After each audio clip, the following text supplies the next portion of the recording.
जी नमस्कार प्रणाम। आइए आज कुछ भोजपुरी ट्रैक लेकर आया हूँ जो अपने बजट के हिसाब से बनवा सकते हैं, बहुत ही कम पे करके।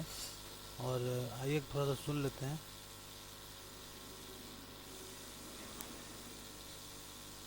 ये एक भोजपुरी गाने का है, ये छोटा सा है, ये तो रिलीज़ हो गया है, लेकिन हम लोग बजाएंगे, थोड़ा सा इसको सुनेंगे।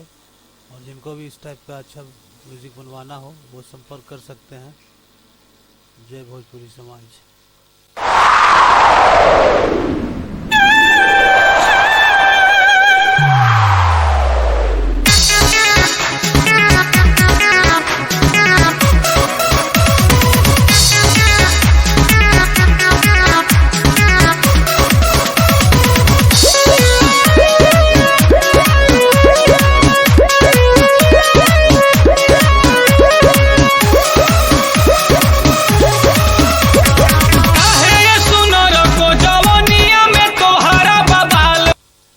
ये बहुत अच्छा सिंगर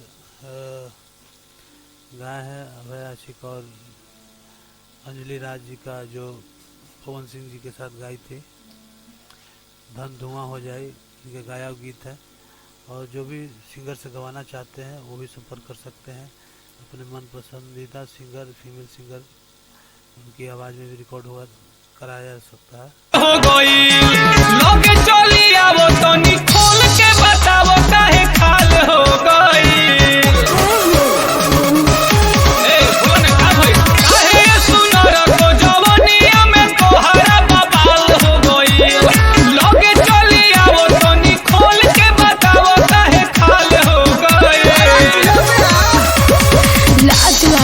वैसे कैसे हम बताई, लाज लागतावे वैसे कैसे हम बताई।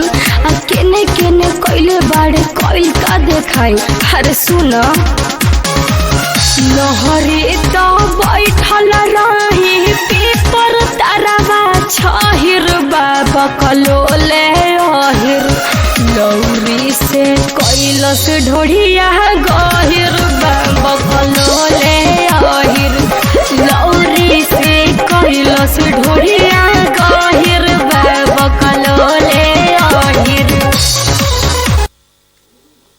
तो इस टाइप के जितने भी गाने हैं उसको बनवाने के लिए संपर्क कर सकते हैं। भोजपुरी बोलबम भोजपुरी गीत ऑफर चल रहा है, जल्दी संपर्क करें।